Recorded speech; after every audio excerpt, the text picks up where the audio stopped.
Hello friends, कैसे हैं आप सभी। आशा करता हूँ आप सभी स्वस्थ होंगे, मस्त होंगे और अपनी तैयारी ज़बरदस्त तरीके से कर रहे होंगे। दोस्तों, आज हम क्लास 10th साइंस यानी विज्ञान का बहुत ही important, very very important objective question लेकर आया हूँ, जो आपके बोर्ड एग्ज़ाम 2024 के लिए बहुत ही इम्पोर्टेंट होने वाला है। तो आइए देखते हैं।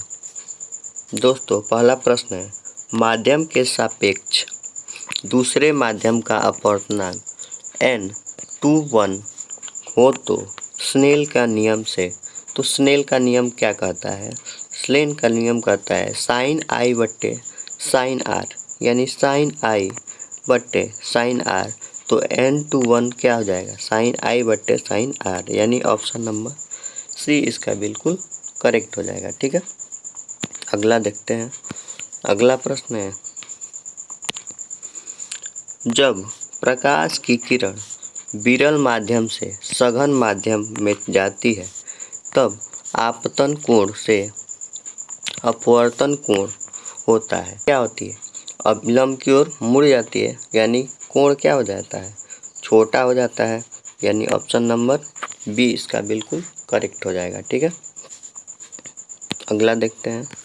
तीसरा नंबर प्रश्न है, 3 नंबर प्रश्न है, हवा में प्रकाश की चाल 3 × 10⁸ मीटर पर सेकेंड है तथा कांच में प्रकाश की चाल 2 × 10⁸ मीटर पर सेकेंड है, तो कांच का निरपेक्ष अपवर्तनांक Ng का मान क्या होगा?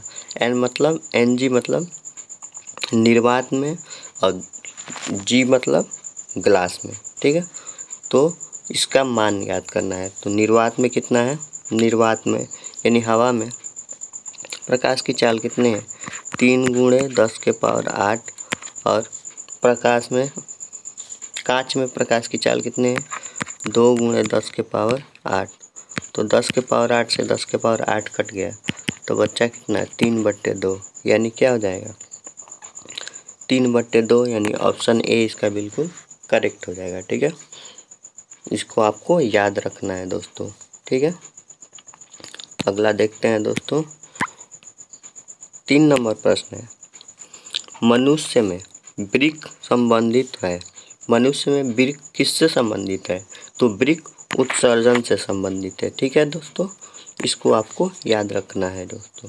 ठीक है, अगला है,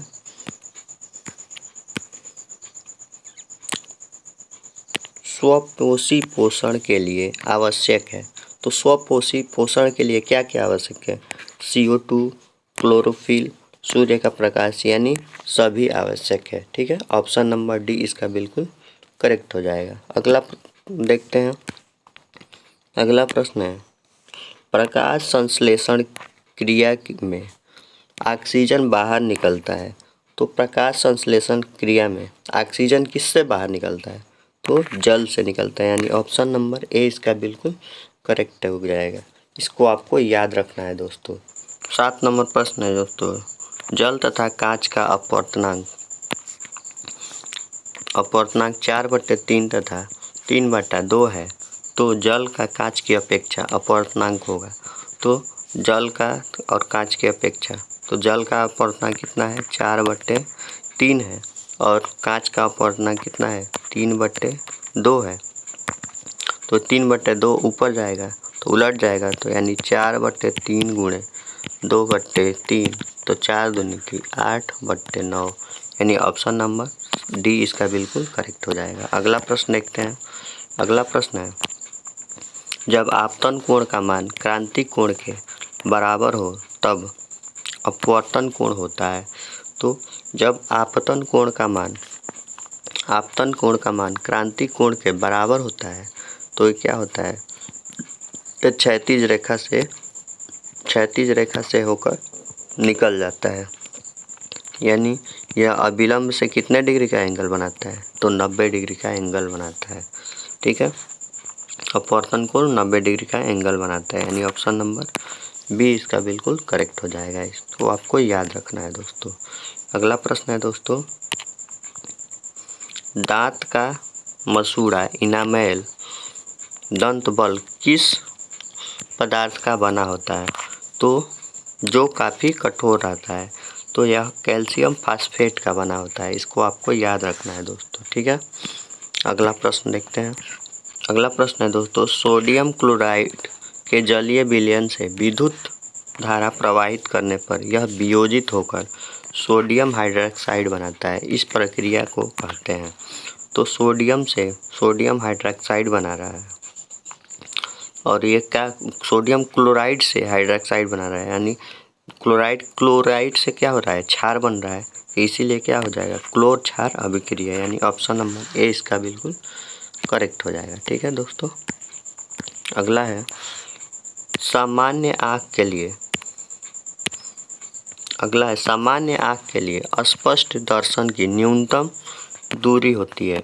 तो स्पष्ट दर्शन की न्यूनतम दूरी 25 सेंटीमीटर होती है। इसको आपको याद रखना है दोस्तों, ठीक है दोस्तों। अगला है, निकट दृष्टि दोष में किस लेंस का प्रयोग किया जाता है? तो निकट दृष्टि दोष में हम अवतल लेंस का प्रयोग किया जाता है, ठीक है। अगर दूर दृष्टि दोष पूछता है तो हमें क्या बोलते, उत्तल लेंस का बोलते। लेकिन यह निकट दृष्टि दोष पूछा है तो अवतल लेंस का प्रयोग किया जाता है, ठीक है। इसको आपको याद रखना है दोस्तों। अगला है, निम्न में कौन सा अंग संवेदीग्राही नहीं है? तो संवेदीग्राही अंग कौन सा नहीं है? तो दिमाग संवेदीग्राही अंग नहीं है, यानी ऑप्शन नंबर डी इसका बिल्कुल करेक्ट आंसर हो जाएगा, ठीक है दोस्तों। अगला है, निम्नलिखित में कौन सबसे अधिक अभिक्रियाशील है? तो सबसे अधिक क्रियाशील क्या है, कॉपर है। यदि पूछता कि सबसे कम क्रियाशील कौन है, तो क्या बोलते, एवरम बोलते, यानी ऑप्शन नंबर डी बोलते, ठीक है। लेकिन इसमें पूछा है सबसे अधिक क्रियाशील, तो क्या होगा, कॉपर होगा, ठीक है दोस्तों। जिंक ऑक्साइड के साथ कार्बन को गर्म करने पर जिंक धातु की प्राप्ति होती है। तो कार्बन क्या है, यानी जिंक ऑक्साइड से हमने कार्बन की अभिक्रिया कराया तो क्या बना, जिंक धातु प्राप्त हुआ। तो जिंक धातु प्राप्त हुआ और CO2 बाहर निकल गया। तो इसमें कौन सी अभिक्रिया हो रहा है? तो इसमें क्या हो रहा है, कार्बन से ऑक्सीजन जुड़ रहा है, यानी अपचयन अभिक्रिया हो रहा है, अपचायक हो रहा है। तो क्या हो जाएगा, अपचायक, यानी ऑप्शन नंबर ए इसका बिल्कुल करेक्ट हो जाएगा, ठीक है। अगला है, नीचे दिए गए अभिक्रिया में कौन अपचायक है? तो अपचायक कौन है, एल्युमिनियम है, क्योंकि एल्युमिनियम से क्या हो रहा है, ऑक्सीजन जुड़ रहा है। तो ऑक्सीजन जिसमें जुड़ता है वही क्या होता है, अपचायक होता है। तो एल्युमिनियम इसका क्या हो जाएगा, अपचायक हो जाएगा, ठीक है। तो ऑप्शन नंबर सी इसका बिल्कुल करेक्ट हो जाएगा। इसको आपको याद रखना है दोस्तों। अगला है, मेरुरंजु निकलता है। तो मेरुरंजु किससे निकलता है, मेंडुला से निकलता है, यानी ऑप्शन नंबर डी इसका बिल्कुल करेक्ट हो जाएगा दोस्तों। निम्न में से कौन गैसीय अवस्था में पाया जाता है? तो गैसीय अवस्था में क्या पाया जाता है? तो गैसीय अवस्था में एथाइलिन पाया जाता है, यानी ऑप्शन नंबर सी इसका बिल्कुल करेक्ट हो जाएगा, ठीक है। 19 नंबर प्रश्न है, श्वेत प्रकाश की किरण जब किसी प्रिज्म से होकर गुजरती है तब जो वर्ण सबसे अधिक विचलित होता है वह क्या होता है? तो सबसे अधिक विचलित होने वाला वर्ण क्या है, बैगनी है। और सबसे कम विचलित होने वाला कौन है, लाल है। तो सबसे अधिक विचलित होने वाला बैगनी है, तो बैगनी इसका करेक्ट आंसर हो जाएगा। इसको आपको याद रखना है दोस्तों। अगला है, सक्रियता श्रेणी के मध्य में स्थित धातुओं का निष्कर्षण किया जाता है। तो सक्रियता श्रेणी में मध्य में धातुओं का निष्कर्षण किया जाता है। तो किससे किया जाता है? तो धातु को ऑक्साइड में बदलकर कार्बन द्वारा अपचयन करने पर किया जाता है। तो यानी ऑप्शन नंबर बी इसका बिल्कुल करेक्ट हो जाएगा, को आपको याद रखना है दोस्तों। अगला है, निम्नांकित में कौन उपधातु है? तो उपधातु कौन है? तो उपधातु Sb है, यानी एंटीमनी है, यानी ऑप्शन नंबर डी इसका बिल्कुल करेक्ट हो जाएगा। इसको आपको याद रखना है दोस्तों। अगला है, वायुमंडल में CO2 गैस की उपस्थिति। तो वायुमंडल में CO2 गैस 0.03% है, यानी ऑप्शन नंबर सी इसका बिल्कुल करेक्ट हो जाएगा। तो आपको याद रखना है दोस्तों। अगला है 23 नंबर प्रश्न, श्वेत प्रकाश तब एक प्रिज्म से होकर गुजरता है तो जो वर्ण सबसे कम विचलित होता है वह क्या होता है?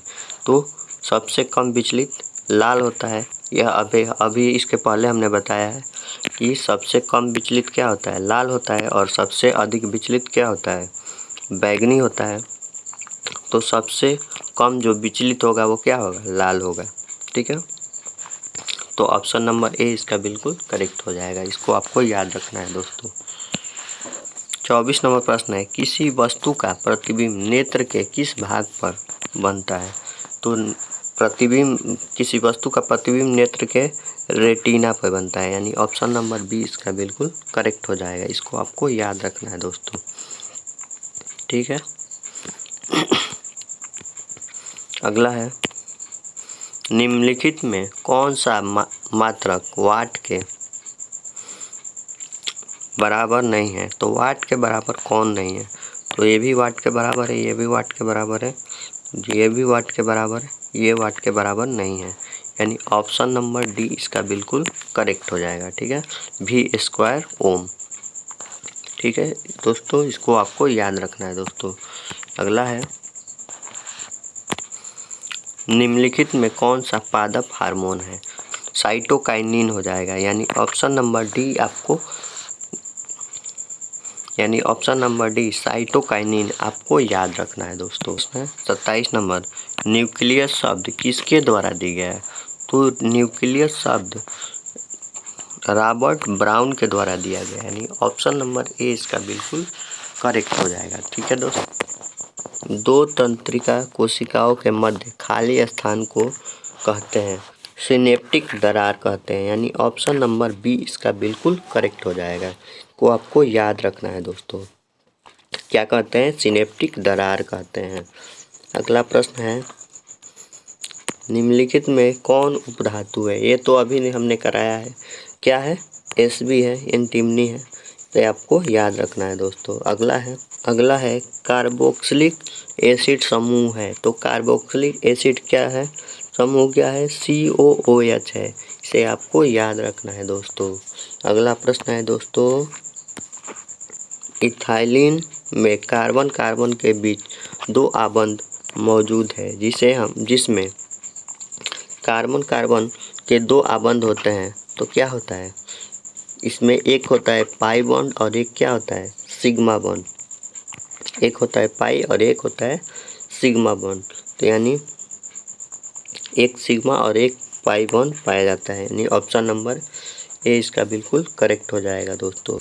अगला है, इथेन में कितने सहसंयोजक आबंध होते हैं? तो 6 सहसंयोजक आबंध होते हैं, वो आपको याद रखना है दोस्तों। अगला है, स्त्रियों के मूत्रजनन नलिकाओं का रोग ट्राइकोमोनियसिस है। तो ये क्या है? वायरस जनित रोग है, तो इसको आपको याद रखना है दोस्तों, वायरस जनित रोग है। अगला है, धारा मापने के यंत्र को क्या कहते हैं? तो धारा मापने के यंत्र को एमीटर कहते हैं, इसको आपको याद रखना है दोस्तों। अगला है दोस्तों, 1 वोल्ट कहलाता है। 1 वोल्ट क्या कहलाता है दोस्तों? 1 वोल्ट कहलाता है 1 जूल कूलाम, यानी ऑप्शन नंबर ए बी इसका बिल्कुल करेक्ट हो जाएगा दोस्तों। इसको आपको याद रखना है। अगला है 36 नंबर, एमीटर को विद्युत परिपथ में कैसे जोड़ा जाता है? तो एमीटर को विद्युत परिपथ में कैसे जोड़ा जाता है? तो एमीटर को विद्युत परिपथ में श्रेणी क्रम में जोड़ा जाता है। इसको आपको याद रखना है दोस्तों। अगला प्रश्न है, निम्नलिखित में से कौन सा पद विद्युत शक्ति को निरूपित नहीं करता है? तो विद्युत शक्ति को निरूपित नहीं करने वाला कौन है? तो I² है। ठीक है दोस्तों, आगे बढ़ते हैं दोस्तों। अगला है, विद्युत धारा का उत्पन्न करता है। तो विद्युत धारा क्या उत्पन्न करता है? तो चुंबकीय क्षेत्र उत्पन्न करता है। ठीक है, यानी ऑप्शन नंबर बी इसका बिल्कुल करेक्ट हो जाएगा। अगला देखते हैं मेरे शेरनियों। आधुनिक आवर्त सारणी में बाईं से दाईं ओर जाने पर क्या होता है? तो परमाणु का आकार घटता है, यानी ऑप्शन नंबर बी इसका बिल्कुल करेक्ट हो जाएगा दोस्तों। अगला देखते हैं। अगला प्रश्न है, आबंध बनाने में धातु में इलेक्ट्रॉन त्यागने की प्रवृत्ति होती है, अतः यह क्या होता है? विद्युतिक, यानी जब इलेक्ट्रॉन त्यागेगा तो क्या हो जाएगा? धनात्मक हो जाएगा। ये ऑप्शन नंबर बी इसका बिल्कुल करेक्ट हो जाएगा दोस्तों। अगला देखते हैं।